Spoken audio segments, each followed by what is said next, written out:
Okay, I think we'll make a start. Welcome to this British Serbian Chamber of Commerce event, supported by the global communications agency Grayling. This is a recorded session, and we're delighted you have found the time this afternoon to join us to discuss powering ahead opportunities in the Serbian energy sector. For those who don't know me, I'm Ross Laird, based in the UK, working closely with my colleagues in Belgrade and Southeast Europe. And I've been working across energy markets and communications and regulations for many years. So delighted to be here today. Grayling, of course, provides communications and PR support across a wide range of clients across Serbia and Southeast Europe. And of course, we support a wide range of energy events and organizations. We are privileged to be spending the next hour with an all-star cast of energy experts who will be joining us, drawn from across the sector, and indeed looking at the audience. We have drawn by an all-star cast of experts as well, I think, in our audience as well. So I'm delighted to welcome our panel, which includes Aleksandar Randjelovic, who is an SME green finance expert, Duško Krsmanović, Director of UK Export Finance for the Western Balkans, Nikola Milivojević, Director at the DIT Serbia, Nenad Jovanovic from LDK Consultants and a member of the Association of Renewable Energy Sources of Serbia. We have Maja Turkovic, Executive Vice President at Continental Wind Partners, and Ivan Todorovic, Principal Lawyer at AKT Todorovic as well. I'll be asking them all a range of questions and would welcome you to add further questions in the chat later on, and I will try to endeavour to take as many of those at the end of the discussion as we possibly can. For those questions which we can answer live, we will be endeavouring to try and answer them in written format later on after the event. Aleksandar Randjelovic will kick off our event with a brief overview of the Serbian energy sector. But before he does, I just want to make a few reflections of my own about my own experience of the British and global energy market and where I kind of feel we're currently at. So if I just pick up on three key themes, which will be repeated in later on as we go through some of the questions. First and foremost, given my background, I'm very conscious of the fact that energy is a major news and political issue.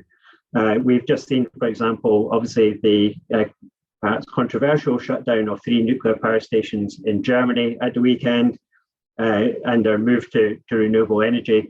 But obviously that sparked a wider debate about where Germany gets its energy for the future. Here at Serbia, of course, we have got a situation where the country remains still heavily dependent on fossil fuels and imports of gas, but it's nevertheless looking at how we make that transition to new technologies, particularly perhaps wind and solar, but also what other technologies can play a role for the future, whether that's in the likes of nuclear power, hydrogen, battery storage, etc. And those are definitely issues which I want to explore later on. Needless to say, the issue around energy is also closely entwined with climate change. And obviously we've got the UN climate change talks at the UAE later on this year. That's going to be an important focal point. But also importantly, there's a major discussion about that balance between how do we address climate change and also look at the transition to new technologies and what that means for people, especially when we've got rising inflation and rising energy prices more generally. So there's that dichotomy of how do we make that change and keep people with us and keep communities feeling empowered and not having major increases in their prices. And finally, perhaps the most important reason why we're here today is to talk about growth opportunities. So what does the energy sector need to grow? Obviously needs a good regulatory environment in which to make those longer term plans, but it also needs to have the confidence that technology can be introduced and be introduced at speed. What my experience shows, though, is that infrastructure capacity and making sure that the infrastructure and finance is there to support that growth. And that will be an important aspect, I think, of some of our future discussions later on today. we live in a very competitive space for energy investment, and we need to consider as to how does Serbia make itself the most attractive marketplace for that investment. Countries like Serbia, of course, have got a huge opportunity. We're seeing major technological changes in the energy market. Many of those, both on the panel and in the audience, will know much more than I do about hydrogen technology, new battery technology, small nuclear reactors, etc. So there's a great opportunity now for Serbia to capitalize on those and to seek that investment for the future. I'm hoping that our next speaker, Aleksandar Randjelovic, might set out some of the energy context more generally for Serbia, and we can go on to explore some of those themes in greater depth. So I'll hand over to Aleksandar, and he can walk us through the current context. Thank you. Good afternoon, everybody. Thank you, Ross, for the introduction. And as you already said, yeah, it's on. Yeah, as you already said, energy is a crucial issue, and the Serbian energy sector has undergone significant changes in recent years. In this presentation, I will provide you with an overview of the main players in the Serbian energy sector and the challenges and opportunities facing the industry.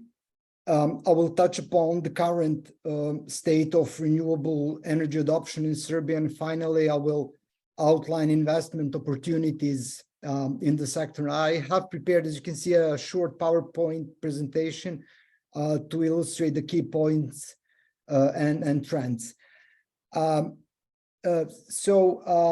National Power Utility Company Elektroprivreda Serbia, which is the main player in the energy sector, produces about 70% of the country's electricity from coal, and the remaining around 30% is coming from hydropower. As you pointed out in the introduction, we are completely dependent on Russia when it comes for natural gas, so there is a clear need for the country to diversify its supplies, and therefore that is a main challenge for Serbia Gas, who is also a state-owned entity.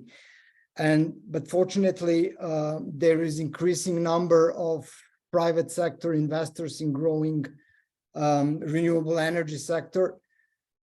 But however, despite the strong growth in the recent years in wind and solar in particular, we still have these two sources with a relatively lower percentage in the overall mix.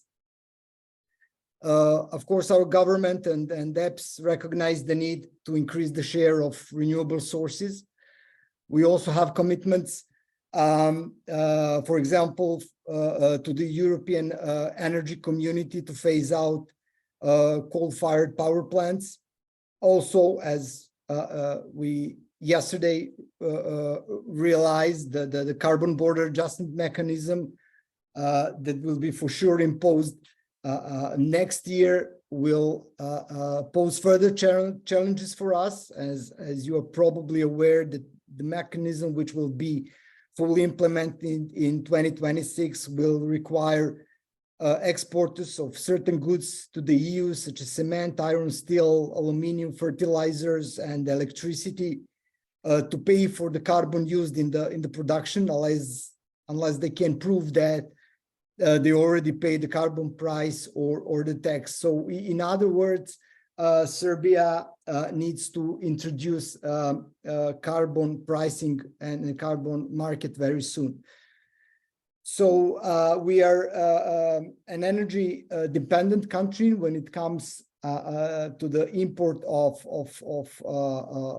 main sources like oil and gas. And with population of around 6.8 million, we used to satisfy most of our electricity demand through domestic production. However, the country faced the collapse of its energy system at the end of 2021, which resulted in an increase of electricity imports.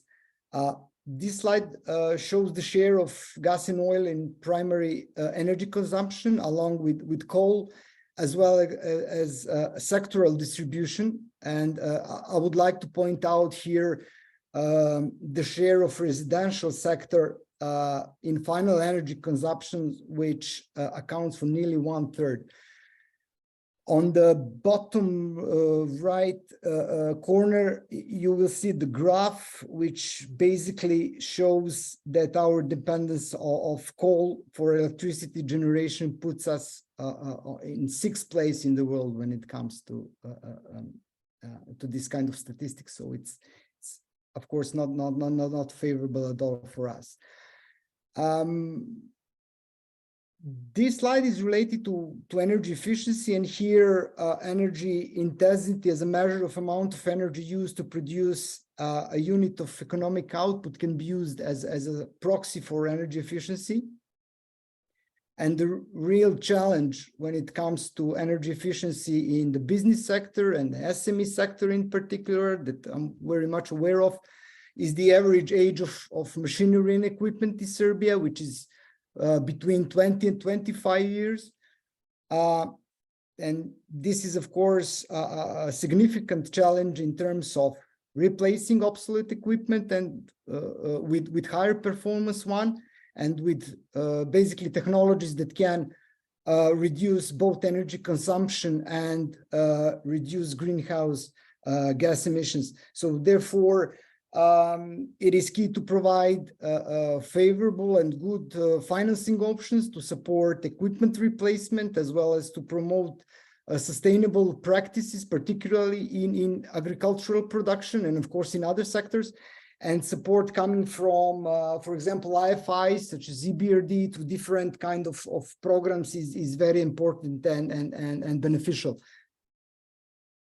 So in terms of energy intensity in this regard, this is how we perform. Of course, there are several reasons for different levels of energy performance between countries, but and those include the shift from, for example, industry to service-based economy, as well as shift, for example, to less energy-intensive activities or engagement of more energy-efficient equipment. But nevertheless, it's hard to explain this wide gap, and we definitely need to do a lot to improve our overall energy performance. So back to renewables, Serbia has managed to increase its share of energy from renewable sources, although failed to meet 27% target set for 2020. As you can see, the middle bar represents basically the 2020 target, while on the right-hand side, there is what was actually achieved as of August 2022. So that share of 25% is, of course, not bad. And the major source being hydro, followed by wind, and with minor share of other renewables. What we are facing in the recent years, that let's say it's bad months, with a proper regulatory setup in place, solar PV technology is definitely the most convenient and cost-effective option for household and businesses that want to generate their own electricity. This was the reason for the installation of this amount of solar panels within a relatively short period of time. But however, the new provisions of the relevant law aimed at limiting the size and power of solar power plants will probably slow down the solar boom. This move was explained by the need to secure smooth operation of the energy system due to issues with balancing renewable energy sources. As we all know, they don't always produce constant output of energy, that pose significant challenges in terms of balancing. And At the end, I would like to touch upon the investment potential. We are faced with the need to replace outdated production facilities in the next couple of years. To achieve this, we need additional investments of at least 3 billion euros to construct new facilities, rehabilitate existing power plants, modernize coal production, reduce power distribution losses. Of course, as I mentioned before, we are committed to increase the share of renewable energy sources to comply with the EU requirements, the Energy Community Treaty, of course, with the Paris Agreement. And our aim for 2040 is to achieve a 40% of electricity production from renewable sources. And given all presented so far, I believe Serbia offers excellent investment opportunities in the energy sector. We have, when it comes to hydropower, the highest installed capacity in the region, but there is significant potential for further expansion. When it comes to solar power, we have great natural conditions with an average solar radiation 30% higher than in Western Europe, with 270 sunny days per year. And what we have now is, in terms of installed capacities, far below the potential that is estimated between 3.5 and 4 gigawatts. Wind energy, of course, huge opportunity. We have 500 megawatts of installed, but huge pipeline of the projects.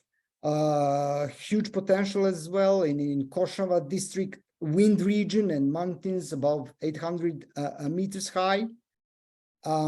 Further energy storage, extremely important, as we all know, in order to successfully deploy that variable and intermittent renewable energy sources, storage is a key.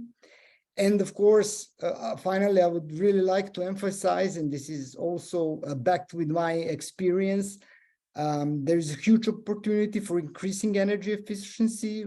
Residential sector has a large untapped potential for energy improvements, as well as public sector buildings, SMEs, and of course, agriculture. So with that, I will stop. Thank you for the attention, and Ross, over to you.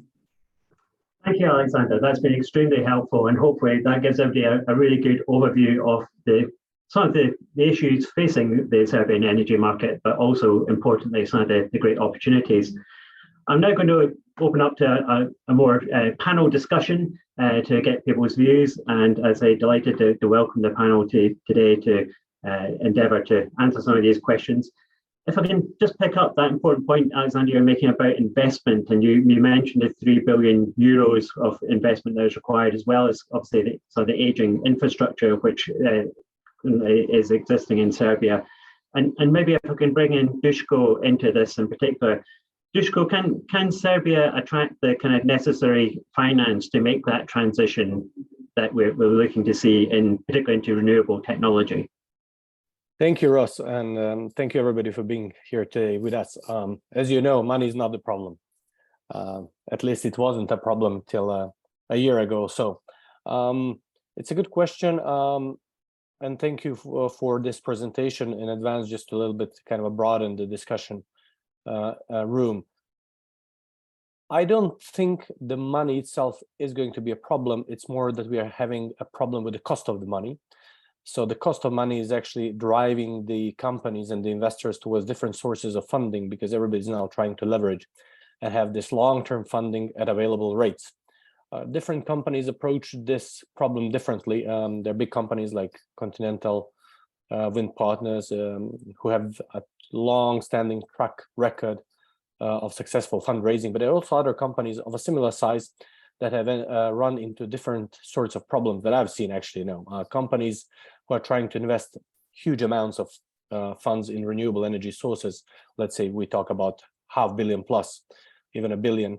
They have tried different kinds of options. Some of them are trying to raise necessary funding through IPOs.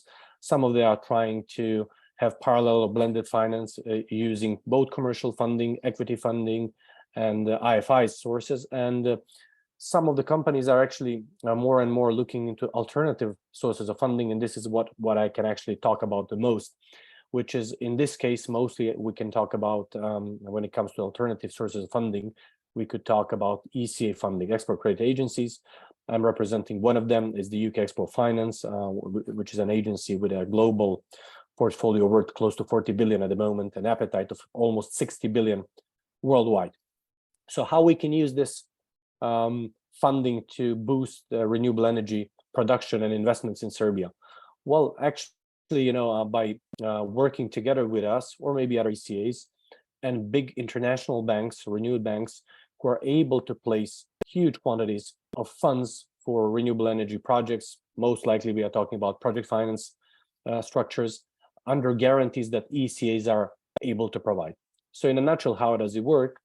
A developer goes to banks, tries to negotiate the lending terms under ECA cover, and we as a UK Export Finance will be, in some cases, not in all cases, will be able to provide guarantees to the banks on behalf of the investor under condition that part, or as much as possible, you have to be very direct, if part or at least 30, 40, 50% of the content is sourced from the UK.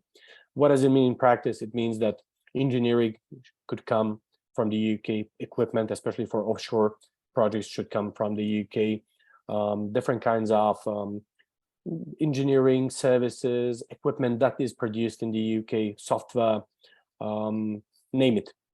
So wherever and whenever UK supply chain has place within a project, we would be technically able to support it. I think within a couple of months, we will witness new changes of the OECD rules regulating ECA lending that will even further make our products flexible in terms that for renewable energy sources and sustainable lending in general, we will be able to lend money up to 22 years after the construction has been finished. So I think it's really, really flexible, especially if you think about the huge projects in hydro, projects that take years to complete, projects that take decades for payoff. These sort of lending structures would be very favorable. So in a nutshell, money is around still. It's just the question how you're going to pile up and source the money to make a project efficient, so to say, and make the payback time as short as possible.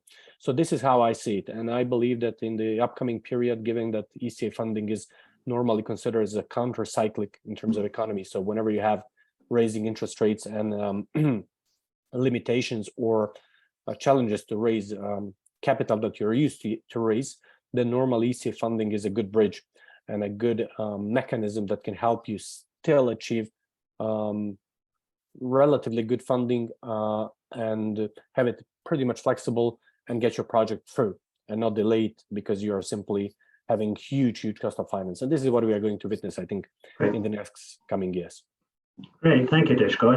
That's great. Always great to hear that finance is not an issue. It's always a good starting point. I wonder then, Ivan, given your background as well, I'm particularly keen to explore the kind of regulatory environment. Do we feel that Serbia has got the appropriate regulatory framework in place to attract that kind of investment in, and to be an attractive place, in an international context as well, to attract that kind of money coming in?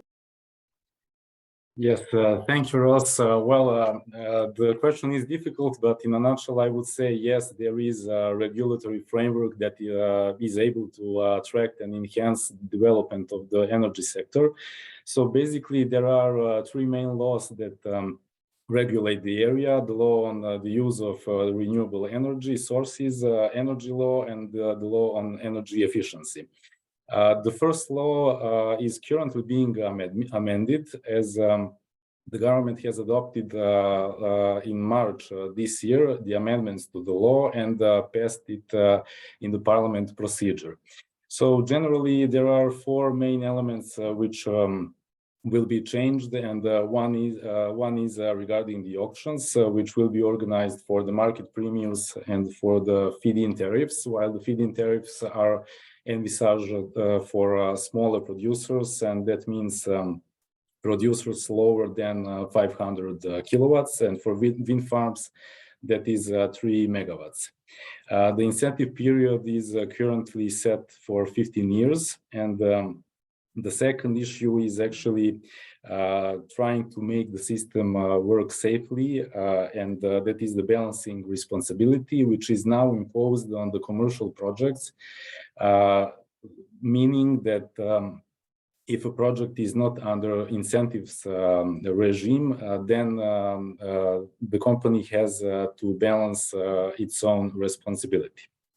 The third is the priority intake of energy, and that means that it is limited now. These limitations were not present in the last law versions, so that is the limit is actually that the priority uptake is prescribed for producers with less power than 400 kilowatts, and in 2 years it is set up to be lower for 200 kilowatts. The fourth main issue is actually the prosumers. There are some limits as well for them. Prosumers are buyers, producers, like, for example, putting a photovoltaic system on the roofs, on household and on companies. The limit is now, as Aleksandar mentioned, 6.9 kilowatts for household and 150 for the companies.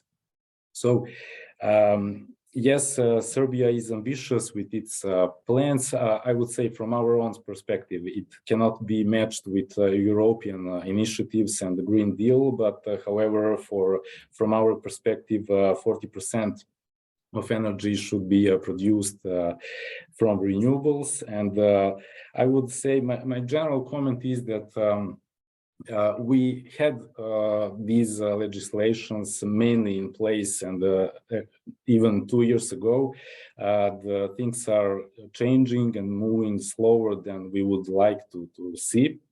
So still, we need to have the plan of the government for the next 3 years. How will the auctions look like, and what is the plan? The minister Đedović said recently that the plan is to triple the quota within next 3 years. And I would mention just one thing that I find interesting and important for UK companies. That is that Serbia and UK have signed the so-called BIT agreement. That is bilateral investment treaty. That is in force since 2007, and that means actually that all UK investments in Serbia and vice versa, of course, will be specially protected. Practically, this means that the standards of the national treatment of domestic investors and the most favored nations is applied for UK companies in Serbia as well. Right, thank you. Can I just maybe bring in Nikola into that then? Because Nikola, I'm just very interested in what opportunities there might be, particularly for British companies in this marketplace, and particularly you're bringing some of the expertise that British companies have had both in the UK market but internationally as well. I just wonder if you got a view on that. Thanks, Ross. Yes, of course. I mean, all these developments are very interested from the sort of UK business perspectives and the potential for larger cooperation between UK and Serbia in the energy sector. We in the Department for Business and Trade are very devoted to actually work with Serbian government, especially on larger scale investments that the government's interested in building in the next couple of years, or let's say decades, because in energy sector, everything's long-term, right?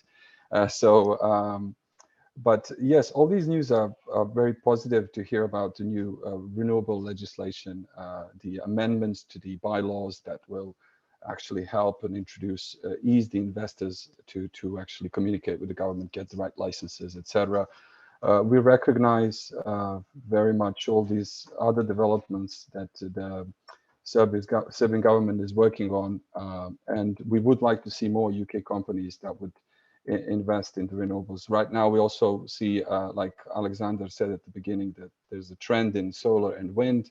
UK companies are already, there is some engagement present, especially in solar park development, and UK PMC companies are involved in several wind farm projects in Serbia.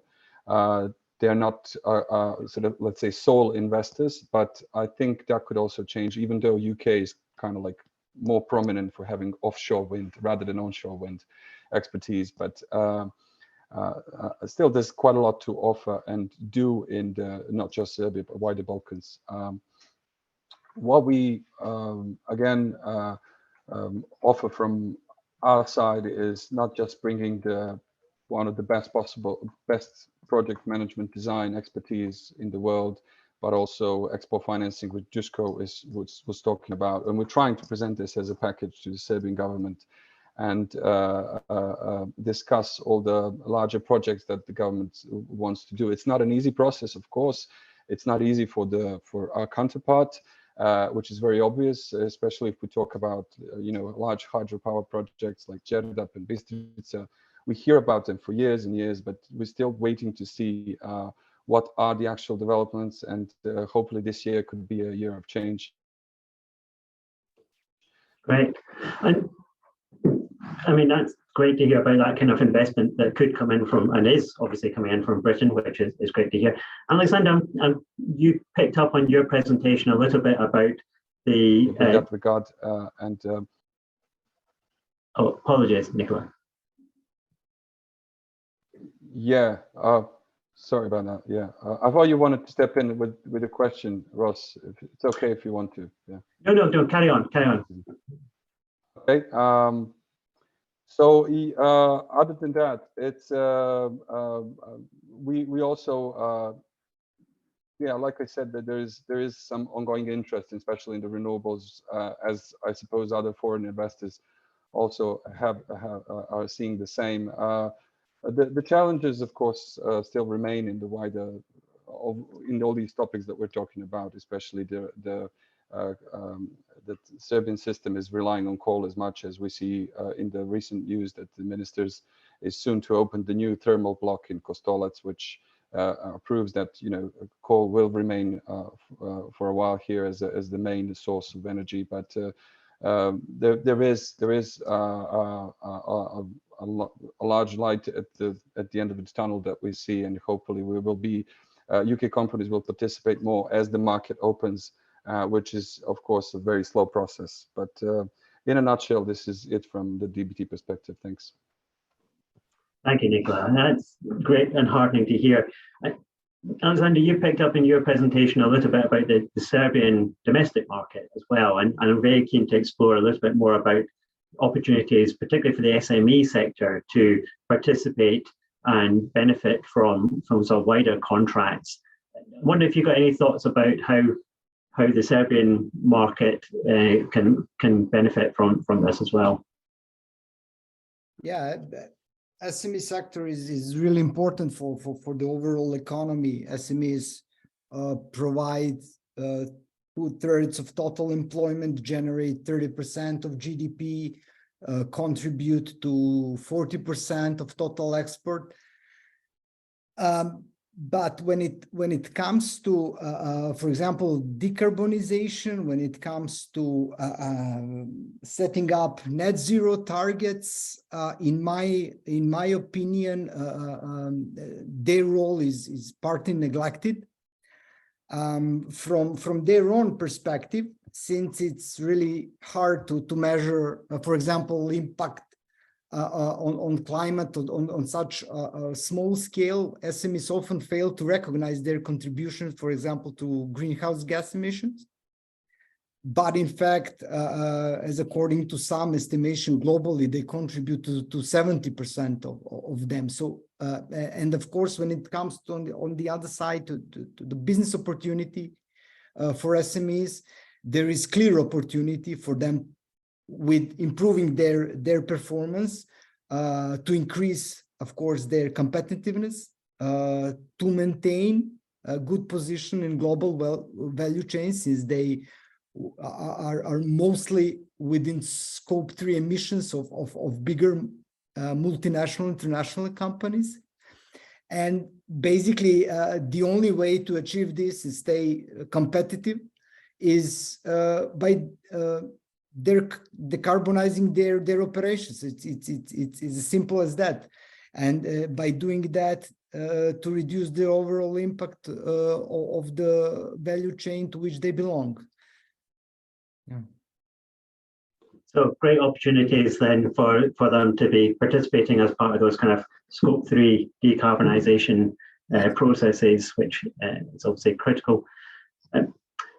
Can I expand this conversation into talking about sort of some of the technologies, and I'll come back to decarbonisation in a minute, but Nenad, and just thinking about what I was talking about infrastructure, and I'd say my experience is that energy companies and governments are focused a lot around infrastructure. Do we feel that Serbia's got the infrastructure required to make this transition a reality to kind of new energy sources? Yes, thank you, Ross. Since LDK is involved in development of integrated national and climate energy plan, which should give us all these goals for greenhouse gas emissions and the share of renewables. I can tell you that our electricity network is quite well developed already. There are some studies that have been done up to 2025, 2030, showing that we can have even 5 times more renewable electricity connected to the grid. Actually, to be quite frank, in the Association of Renewable Energy, we have the biggest producers. The member association produce 80% of electricity, and since 2019, there hasn't been a major power plant from the renewables being connected to the grid. So everybody talks about collapsing of the system, and there are no renewables coming to the grid. I mean, of course, there are a lot of plans, a lot of planned projects. I would have to stress that, of course, the transmission system operator is working really hard in this area. The famous Trans-Balkan corridor is being developed, but also other corridors to connect Serbia with the surrounding countries, which will allow us to connect even more. The challenge here, what I see, is that we have a so-called hyperproduction of requests for the project, which is around 20 giga already. If you compare it to the existing capacity, which is around 8 giga, you can imagine how much is this capacity is big. So what we recommend from the association is that we should have some kind of bank guarantees or other financial instruments which would ease all the process of planning. As mentioned by Nikola, energy cannot be planned for another year. We have to plan it for 10, 20, 30 years. So hopefully we'll have this working out. Going to other energy sectors such as gas, you can see that this pipeline from Serbia to Bulgaria is being built. There are also other lines to Croatia, Bosnia, Montenegro, and Macedonia that should be built in the upcoming future. When I say future, think about 10 to 15 years. So this will for sure diversify our portfolio regarding the gas sector. Great. Sounds like it's plenty of opportunities, and as you say, plenty being built at the moment. Maja, I'm keen to bring you in because, given your role, is there scope then for Serbia to take on a wider role in the European energy market, do you feel? And could Serbia become an energy exporter as part of that? Yes, thank you. Thank you. So, well, Serbia is very well positioned. We know for years now, using the official data, Serbia is actually an exporter.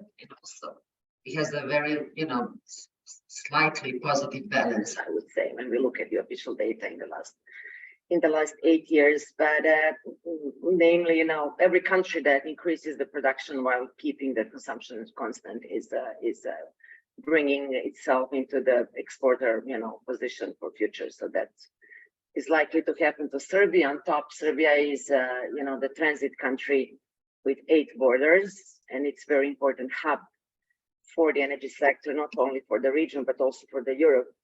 So obviously, there are a few factors that would drive, the future role of Serbia as, in terms of, being a bigger exporter, because the only country from the region that is declared that is traditionally an exporter is Bosnia at the moment. so every other country. And we've seen a lot of changes in the region, like Romania, for example, switched from the exporter to importer. Bulgaria as well is very much dependent on how the thermal units and nuclear units are used. So it's very, very unpredictable. We can't say if in the future they will be leaning towards, importer or exporter. And one is the prices of electricity. Obviously, the electricity flows from the markets, the lower prices into markets where we have higher prices on the market. And this region in Serbia in particular is located between two markets of this description, I would say, from the low, I would say German as the market with the lowest prices, and then we have Italy as on the other end of this continuum, if you want, with the higher electricity prices.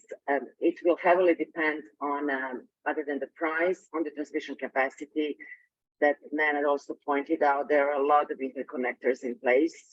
It's like it's a good place to be in terms of transits, but also traditionally what has mostly influenced the export levels was the hydrology. So what we've seen that, and this is very relevant for the region, I would say more than the effect is bigger than what you would see in Western Europe. Hydrology is mainly influencing the level of exports, in particular for Serbia, when the export period is between March and June, when hydrology is good, and then the imports are mainly during winter season. And also the future prospects of Serbia being exporter depend also on the incumbent company of EPS, who is basically at the moment importing during winter months when we have peak consumption. Overall, I would say with increase in capacity of renewables, we'll see how the pace at which we're going to increase, because in 2019, speaking about the wind sector, in 2019, we had 400 megawatts in operation built on grids of wind and 2 gigawatts in development. And today in 2023, we still have 400 megawatts in operation. And we have, I think the number is close to 25 gigawatts now. We check that every morning, this is tremendous. And this has resulted from the new legislation, which Igor talked about, which is basically for investors. From investors' point of view, it's always very risky, when you change something along the way, it brings uncertainty. Nobody likes that. But in this case, it actually was a big push for renewables. We still have to see them actually being financed and built. As Duško said, there's a lot of money, it costs more, but there are a lot of challenges when it comes to, securing procurement, which is very tricky now with the prices on the commodity markets, offtake. And then also the latest requirement for the battery as an integral part of the renewable projects to allow further grid connections, which can be very it can go two ways. It can be a very good facilitator for the great deployment of renewables, speaking about wind and solar in particular. But it can also be a business barrier if it's not properly designed.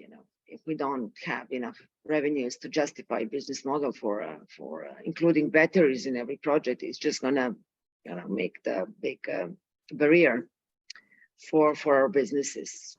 So, but yeah, the prospects are there with increasing production renewables. Serbia is in a good track to become exporter in the region. Yeah. Great. And just picking up on that, Nenad, just going back to you for a second. I mean, Maja touched on battery storage, the importance of that potentially, but also on, as they say, about the issues about hydrology and that reliance on hydro. What role do you see hydro playing for the future, or should Serbia be looking to expand into much wider opportunities in renewables and beyond, as to kind of compensate for perhaps recent droughts in the hydro sector? Yeah, so I have to say, as an electrical engineer, but also as a person who grew up in Negotin, a town in the East Serbia, close to Đerdap II, you can always have every 10 years some dry seasons, and then you have seasons with that are really, as I could say, wet. So of course the hydropower plants are really important, not only for electricity production but also for the balancing of all the upcoming renewables that will come to the grid. Also, as one of the members of the association, EPS is planning to build Bistrica, the pump storage plant. Đerdap 3 will probably come in 20 years, maybe from now. It is not so predictable that it will be built in 15 years, as somebody predicts. But anyway, this hydro storage can store electricity in terms of water quantity in the seasonal periods, as in comparison to batteries that can only keep it for a couple of hours, days. So for sure, I see it as a potential. By the way, I would invite everybody to put their calendars for 14th of September, where we're going to talk about all the potentials of what is upcoming in the energy sector for the RES conference in September. And what we were assured also by EPS, as one of the incumbent producers, they are also planning to go into wind and solar, but of course hydro stays as one of the main contributors to the production of renewables in Serbia, as we will reach more than 40-50% in 10 years from now in electricity production. The plan is to have the share of renewables in gross energy consumption close to 40 up to 2030. So of course the hydro will play a major role in this case. Thanks for that. I may come back to the batteries if we've got a bit more time then. Aleksandar, can I just pick up on your points though about decarbonisation and the importance of that? I mean, I'm aware, obviously, you touched upon the domestic heating kind of issue as being an important one. I see as well in the chat, somebody's got a question which maybe you can help out on as well on the commercial and industrial side of solar opportunities as well. Is there, how can we be supporting the Serbian sectors to decarbonise as part of this process, both domestically and industrially? Yeah, you're right, Ross.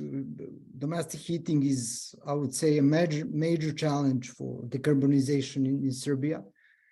As said during the presentation, households account for about 1/3 of the country's final energy consumption, with about 3/4 of that energy they consume for heating.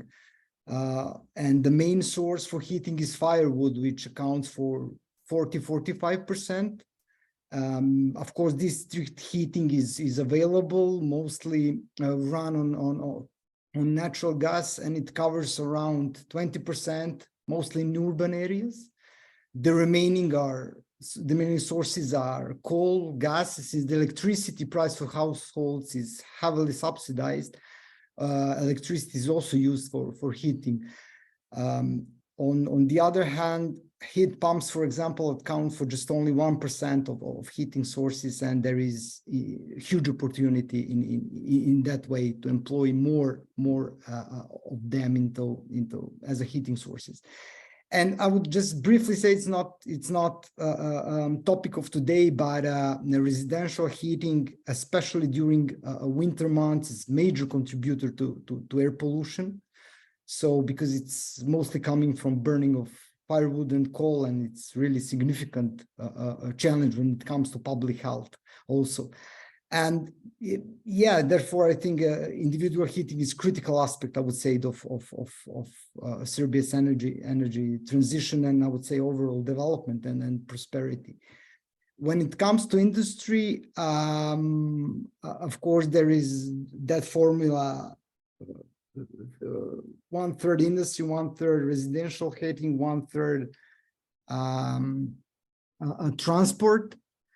When it comes to industry, we see, I'm now referring to SMEs because I'm very involved in those kind of projects. We see growing engagement in solar energy. The demand is in place. I mentioned the subsidized electricity price for household, in particular. For businesses, not so much, but prices are rather lower than EU. But I think we are far from reaching the critical point, but we are I think when it comes to business, we are heading over there. As for the transport sector, if that's, I can touch upon that, or I can leave it for later. There's a no, please do, because I think we need to think of these as integrated. I can just briefly share some statistics. I'm not an expert in transport, but I looked at the figures for last year, and out of 29,000 new passengers and light commercial vehicles sold in Serbia last year, only a 0.8% or 227 were purely electric. And for example, 30% were hybrid. So these figures, I think, clearly show where we are when it comes to transport, and figures are very and far below figures in EU. So I think we need a stronger policy response to address, I think, these three critical points: transport, of course, industry, and residential sector. Great. As an electric car user myself, I know it can be daunting even making journeys in the UK, let alone in Serbia, knowing whether you've got the infrastructure there to support it. But obviously, there's also quite a lot of discussion as well about transport being part of the solution to energy infrastructure in some ways, in terms of that battery storage element that vehicles can bring as well. And just to bring it back to batteries then, and Maja, you touched upon it about the importance potentially of batteries. I mean, where do you see batteries within the kind of overall kind of policy context and importance of that kind of renewable transition in Serbia? Thank you. I think this is going to be the next big topic in not only in Serbia, but in the region, because all the TSOs are now discussing introducing obligatory requirement for renewables to add flexible generation, which for us means batteries, because we are not going to be building gas power stations around. So we are speaking basically about batteries. And there are a lot of talks about how much capacity this would be. And, you know, I was looking at the latest Bloomberg numbers, and you would be shocked to learn, everybody thinks this is probably much more, but the total energy storage in Europe integrated with renewables is only 500 megawatts, of which I think the UK has more than 300, I can check. But yeah, 269 in capacity. In energy, 300 megawatt hours altogether in whole Europe. Okay, and the UK has the most mature capacity market. So if the requirements are too high in terms of, so if you're only supposed to provide, I've thought the question also about the regulation about storage. There isn't such in Serbia, but this is why I said this is the big new thing that also needs to be regulated. So we have a project in Serbia, a hybrid project, including storage. We can't literally move because there's no regulation that allows you to develop the hybrid project plus the storage. So this is something that is due to happen in Serbia. I believe after we are done with the auctions, is going to be the next big thing, because this is going to be the single criteria to allow further grid connection requests. And this is for sure. So so distinguishing the capacity and time, this is one thing. The batteries are now standards 2 hours duration. This is all normal, but we'll have 6 UK and another 5 countries or 6 in Europe with capacity markets. Germany, Poland, Greece, Italy, I don't know of whom I've missed, Belgium, France. But why I'm saying this, because the biggest source of revenues is from the capacity market. So to have a business case for the battery, other than providing the balancing services, which means frequency regulation, this is one thing. This is how you design it specifically to balance, to provide your flexible power to balance your own production from intermittent resources. This is one thing. But if the requirements are higher, as the intention is, then you need to be able to participate at the auxiliary services market and to have revenues from that. Otherwise, you will have your capex increased by 70% and you will have zero revenues and nobody's going to build anything. You know, this is a classical business barrier. So the best case, I would say best practice that works. It works in the UK, it works in Germany. It worked with the CWP projects that we developed and built in Australia, is to have a combination of capacity market and the balancing market, or auxiliary service and the energy market, which means day ahead market selling energy, day ahead market, intraday market, and arbitration, which is basically the bigger source of revenues. So the future of batteries will depend if the roles of the batteries will be such to provide sufficient revenues to justify investment, because banks do not finance batteries. You have to finance them from equity today. No bank is going to finance storage today. So this is actually feasible when all the auxiliary services are based on, for example, 4-hour blocks, so not like 24/7, in which case you can basically use them in a different roles or modes during the day. So you can divide how to use batteries in the different periods of the day. So you combine basically auxiliary services with the wholesale market.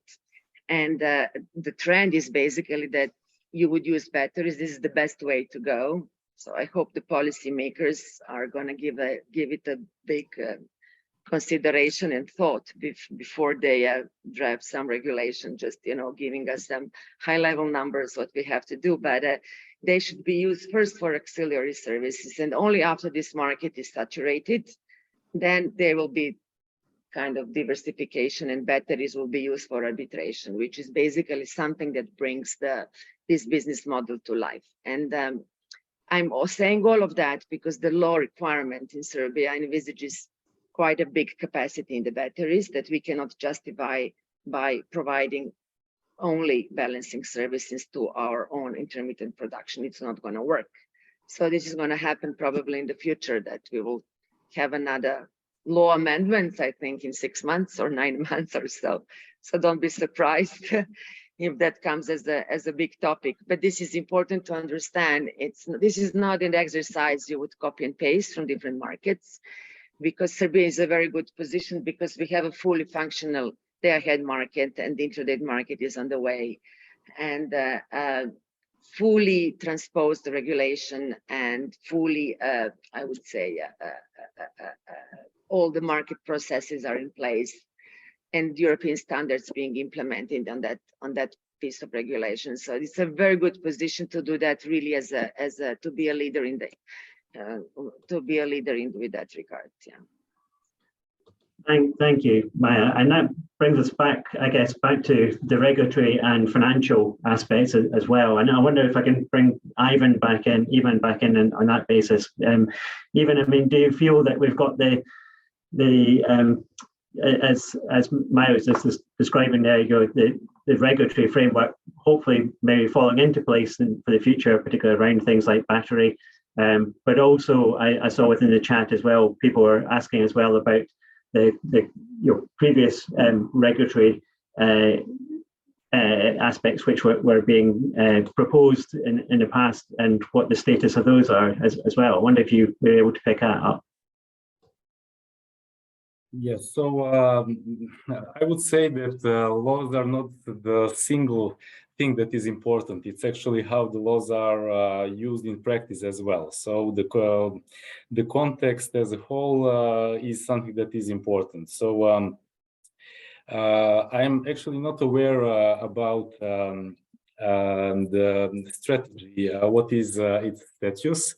So I know that Serbia is doing a lot of things recently in the area of the climate change, and we were, I would say, among last countries that actually did revision of their NDCs, and the last NDC version for us is actually that the plan is 33%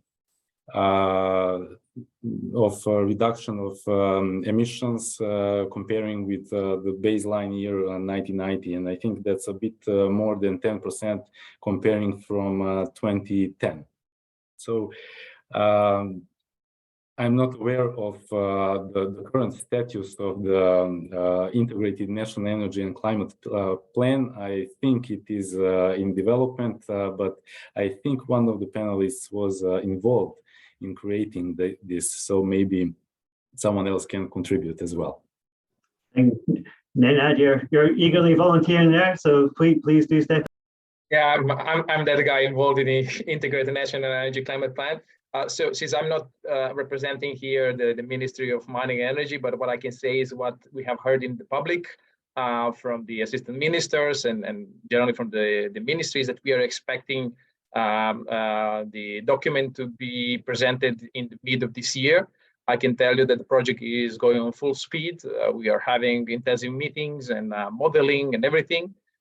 So I do expect that we will have public consultations maybe June, July, as they have proposed. So hopefully here we're going to see all this mystery of the numbers and percentages we are talking about in the last 2-3 years or even more. I have seen also there were some questions. If it's okay, I can answer directly to me. I don't know if I have imposed it. So just to be clear, to see what were the numbers. So yeah, so the balancing capacity in Serbia at the current moment is 1.1, not 1.4 gigawatts. This is what you can find in the 10-year network development plan from the transmission system operator, or EMS. According to the study that was performed by them, they expect to have around 2.5 gigawatts of wind and solar. Maja, maybe you can correct me, but I think that because of the supply chain problems and the increase of rates, I think that this is really ambitious, not because of the law or whatever, but because it's just physically not possible to develop these projects, especially that we have auctions set to 56 euros per megawatt. I don't expect that somebody will apply on this auction. So maybe this 3 giga that is approximately we can expect it in 2030, which is only 7 years from now. And even by then, I think, not that I think that I know from the study that Serbia can balance this energy, not alone, of course, because we belong to the balancing group of Serbia, Montenegro, and Macedonia, and this is the balancing region. So I do expect also with the upcoming Thursday market that this will be much easier, and of course with the development of the transmission grid, which is really ambitious. Thank you for that. That's been very helpful. Hopefully that answers the questions in the chat as well.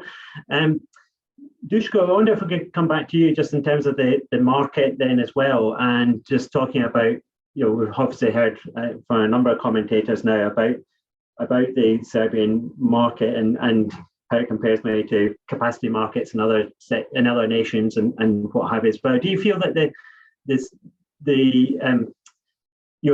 the market is set in a positive way in Serbia to attract that kind of investment, and do we need to look at further market reform in Serbia to manage sort of the energy change?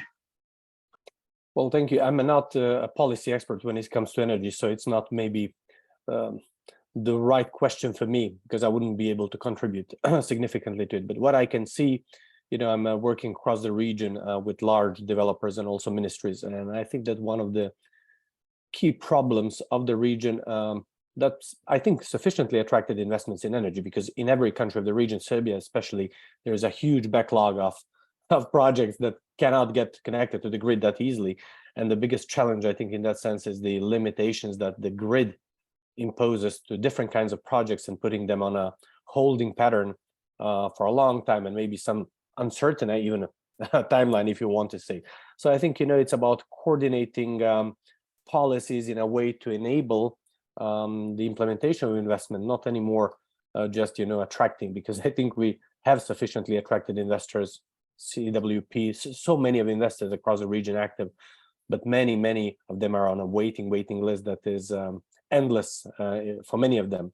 So that would be one of the maybe ways to address this issue. Another one would be, I think, this is my very personal opinion, as I said, I'm not an energy expert, but I think that another way to mitigate with this problem would be actually to change a little bit the way we think about the energy, because we normally think only about the electricity produced from renewable energy sources.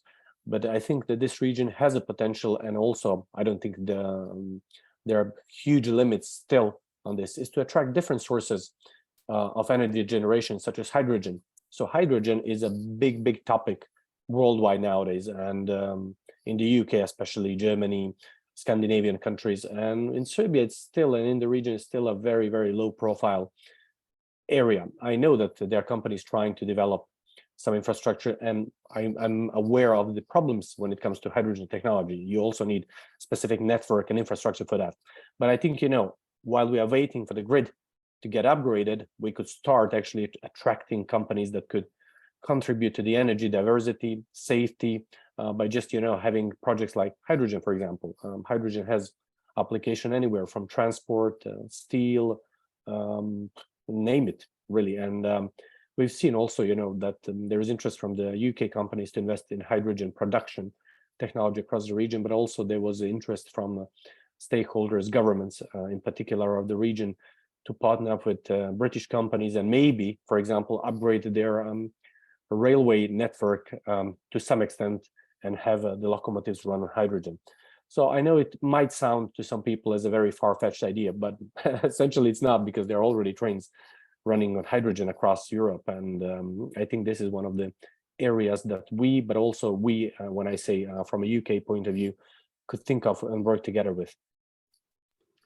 I think that's a really good example. I had the privilege actually of being on one of the hydrogen trains, which was operating at COP26, which was great to have that opportunity, and great to see the future being alive now and well, here and now rather. Can I just ask if any other panelists have got a view on the hydrogen market and how we can maybe stimulate that in Serbia?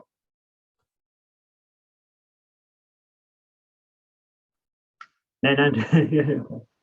Yeah, I mean, I don't want to ruin all your dreams, but since LDK Consulting is involved in one of the European studies for the hydrogen, especially for the Balkan region, unfortunately, I have to tell you that all the planned gas pipelines, they are not so-called hydrogen ready, which somehow decreases our chances that we will be able to have a huge blend. When I talk about hydrogen, I talk about green hydrogen, so the one that is produced from renewables. So we are not going to transport it for sure with trucks. It's not profitable, so neither by Navy. So we have to rethink about all these projects coming up. And when we talk about diversification of natural gas supply, we also have to think ahead and plan that these pipelines are hydrogen ready and the entire infrastructure. Talking about the possibility of production of green hydrogen in Serbia, my personal prediction is that it will come in 15, 20 years from now. The reason behind is because we need a lot of wind, we need a lot of solar. There are regions like South Australia, like Morocco, like down Chile in South America, but in Serbia, we need much more potential in order to produce green hydrogen. For other, like blue hydrogen and others, we all already have a company like NIS, owned by Gazprom. They're already planning, they have projects in their pipeline for this kind of hydrogen, but for the green one, I think we'll wait more than a decade. I wonder, Aleksandar, if you concur with that, and particularly thinking about kind of domestic uses of hydrogen, bringing hydrogen into transport and into housing and what have you. Do you foresee any opportunities for hydrogen in the next nearer future than Nenad's talking about, or do you concur that it's a longer term aspiration? Well, I'm not an expert in this area, but my wishful thinking would be that Nenad is wrong. But what I can say is only that I think he's right. As he's an expert in this area. But what I would like to see is when it comes to SME sector, to industry, I would like to see the higher engagement of SMEs in renewable sources, particularly in solar. And what I hope is that what is currently changing in the regulation will not prevent this what we've seen in the last couple of months. It's really high demand for that kind of project. So that is my hope. Great. Well, thank you for that. I think we're coming to an end. I think we've explored probably all the various technologies and what have you. So really appreciate everybody's contributions. And say if there's any additional questions that people have got, please put them in the chat, and we'll try and make sure we can get written answers if nothing else. But thank you very much for all who have participated today, for all your contributions. Very much appreciated. Thank you to the audience as well for asking your questions. So that's very much appreciated. But if there's any final comments from the participants, from the panelists, please do chip in now if you've got any final remarks. No, yeah, all said your piece. Great. Well, thanks again. Thank you very much to the British Serbian Chamber of Commerce for creating, obviously, this opportunity to debate all these issues. We've had a good lively chat around a whole range of different regulatory market issues and obviously technologies. So thank you again, everybody, for participating, and look forward to seeing you again in the future.